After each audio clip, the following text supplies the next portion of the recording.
Hi to one and all. This is Santosh Reddy.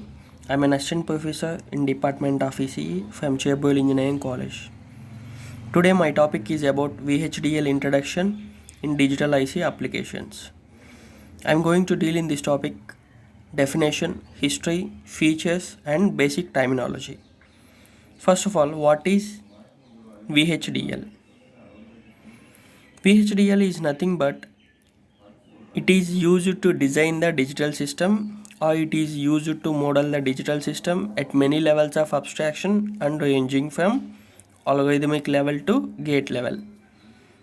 First of all, VHDL is an acronym of Very High Speed Integrated Circuit Hardware Description Language. Nothing but the language which describes the hardware of an very high speed integrated circuit. It is nothing but it is used to design the digital system at many levels of abstraction. Here, levels of abstraction meaning it is nothing but there are three types of models in VHDL program. Those are architecture level, data flow, and structural. These three types of programming models are very important in VHDL. These three types are called as levels of abstraction.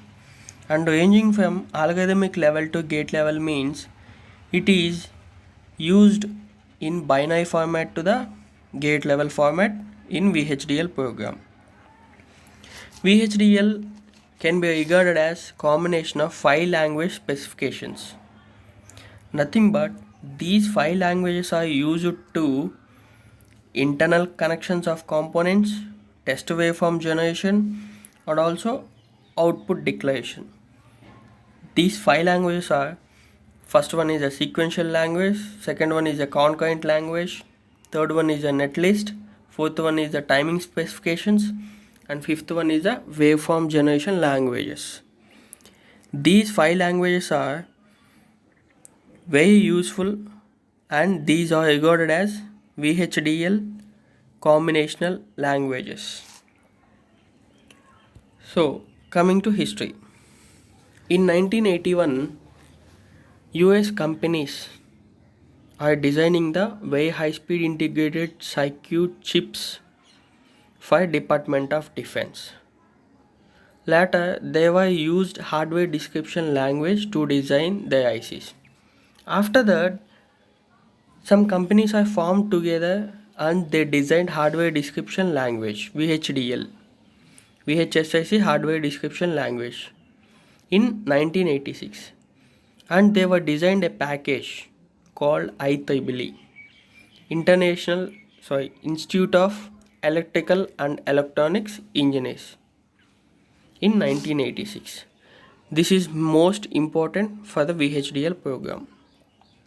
Next, coming to features of VHDL.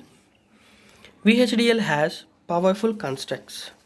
What is powerful constructs? Here powerful constructs means nothing but design elements. The design elements are architecture body, configuration declaration, package body, package declaration, etc. like this. These are main feature for the VHDL. And also second point, VHDL supports design library. The design library nothing but data types and data objects. These work on the basis of design library. And the third point is VHDL is not a case sensitive. Not a case sensitive means we can write the program by using capital letters, small letters or both combined together. For example, we will see here design or design. There is a difference in the example, nothing but capital letters and small letters are combined together.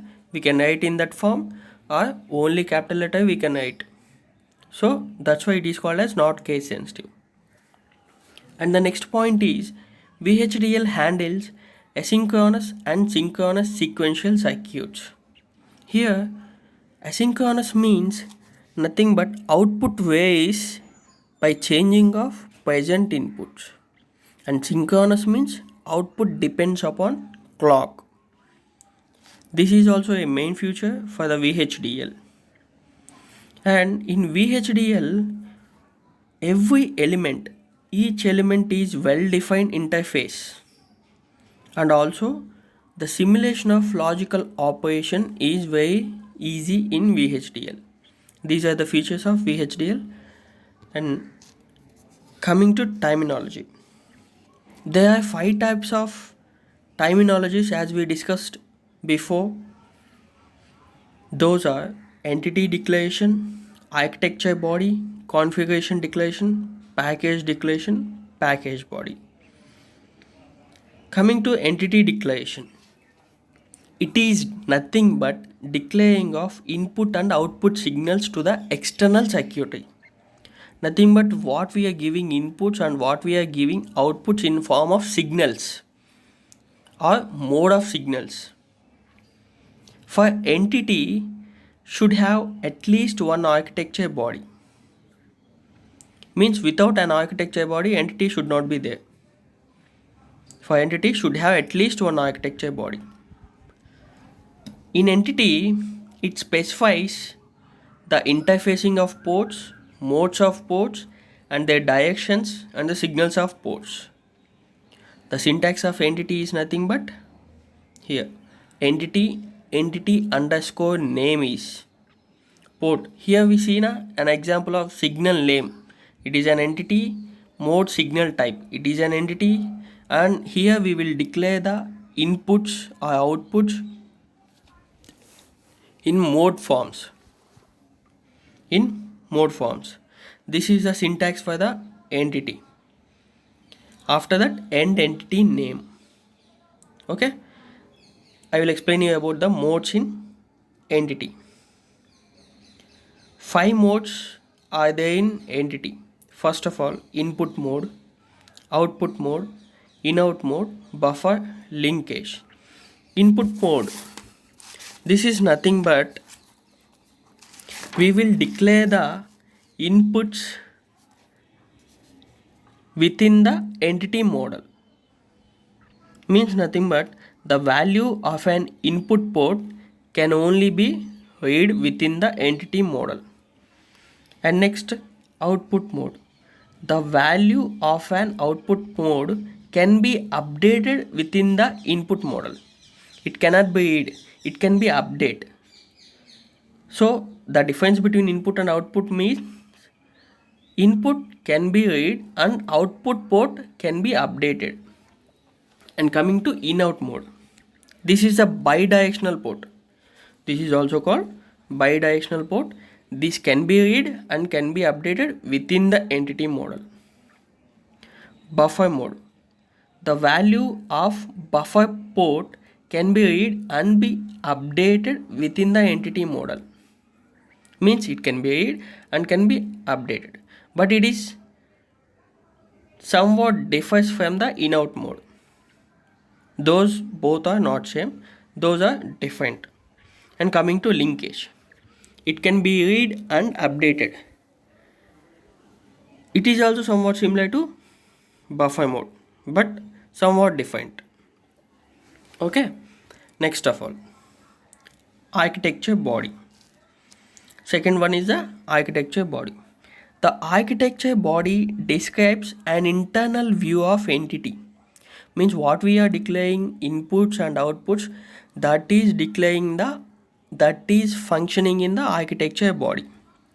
It describes the function as well as structure of the entity. For an entity, there should be many architectures. If you take one entity, means we can write many architectures by using that entity. And also we can write concurrent statements, sequential statements in architecture body depending on entity. Next one, syntax for the architecture name of, we will give architecture name here and entity name as we discussed about entity name. And next one, if we begin the process, then we can write concurrent statements, process statements, sequential statements, block statements, and also concurrent access statements, component instantaneous statement, generate statement, etc. All of these statements we can write in between begin process, after beginning the process. And last one, end architecture name. This is the syntax for the architecture body. Next one is a configuration declaration. Configuration declaration is nothing but it is used to create configuration for an entity. Nothing but the binding means internal connection from one architecture body to many architecture body. If we take 2 architectures or 3 architectures, then it will take a binding means a connection for one architecture into the another architecture. It specifies the binding components used in the selected architecture body.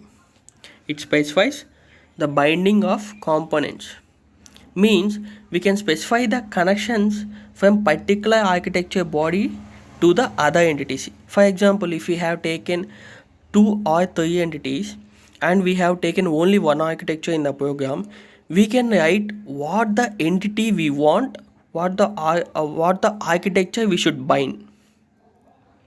That is nothing but configuration declaration. Next one is a package declaration. Package declaration nothing but a set of related declarations means type of declarations and subprograms in subprograms. If you take in subprograms, the type of declarations that we will give is nothing but a package declaration. It can be taken across 2 or more entities. When there is 2 or more entities, then we will write the package declaration. And coming to package body. Package body nothing but it contains the definition of subprograms declared in the package declaration. Nothing but if we will take a package declaration for the subprogram, for that we will define the subprogram that declares in the package declaration. Nothing but a package body contains the definition of subprogram. Package body means it will contain the definition, means what we will take the subprogram that defines the package body. That defines the package body which is declared in the package declaration. This is the introduction and these are the basic terminologies that we will use in VHDL introduction part. And in the next session, I'm going to start about VHDL design flow and data types, data objects, etc. like this. Thank you for watching.